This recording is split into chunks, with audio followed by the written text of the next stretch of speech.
বিসমিল্লাহির রহমানির রহিম। আসসালামু আলাইকুম। আমের আচার বানাবো নাগামরিচ দিয়ে। বাই দ্য ওয়ে, আমি মাহমুদা খানম, মাহমুদা ডান থেকে সবাইকে স্বাগতম।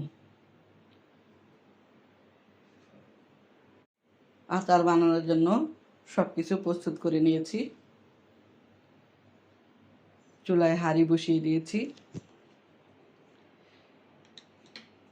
দিয়ে দিচ্ছি রসুন। রসুন অল্প তেল দিয়ে একটু নরম করে ভেজে নিব।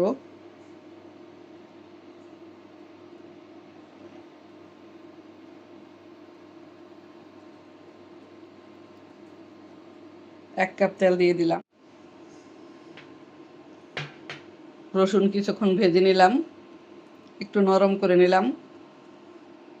এখন দিয়ে দিচ্ছি সরিষা বাটা। এখানে আছে 5 ফোড়ন, সরিষা আর হচ্ছে কাঁচামরিচ একসাথে ব্লেন্ড করে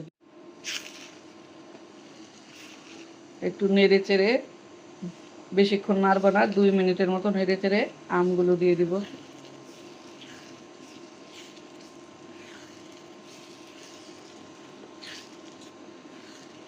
ঘানেতে ভাঙ্গা সরিষার তেল দিয়ে দিচ্ছি, মরিচের গুঁড়া আর দিয়ে দিচ্ছি হলুদের গুঁড়া।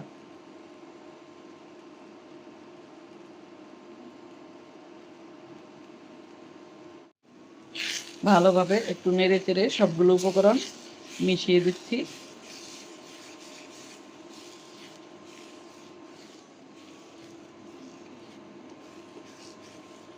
এবার দিয়ে দিচ্ছি আমগুলো।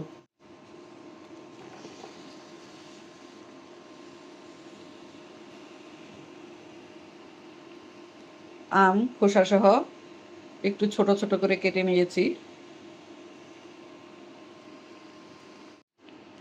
দিয়ে দিচ্ছি স্বাদ মতো লবণ।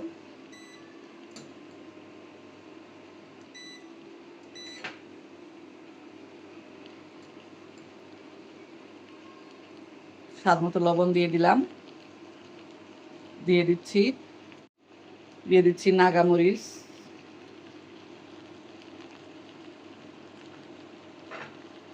দিয়ে দিচ্ছি আরও 1 কাপ সরিষার তেল। প্রথমে 1 কাপ দিয়েছিলাম, এখন আরও 1 কাপ দিয়ে দিলাম। আচার বানানো অলমোস্ট ডান। নাগামরিচ দিয়ে আমের আচার, কাঁচা আমের আচার বানালাম খোসা সহ। ঠান্ডা হলে কাচের বয়মে লাগবো।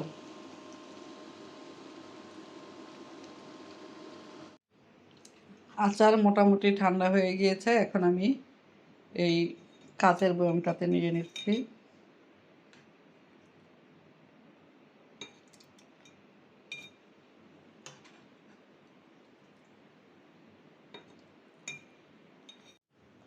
এক কেজি আম দিয়ে অনেকগুলো আচার হলো। আচার বানানো অলমোস্ট ডান। এখন মাঝে মাঝে রোদ্রে দিব, 5-7 দিন রোদ্রে দিলে ফ্লেভারটা ভালো আসবে।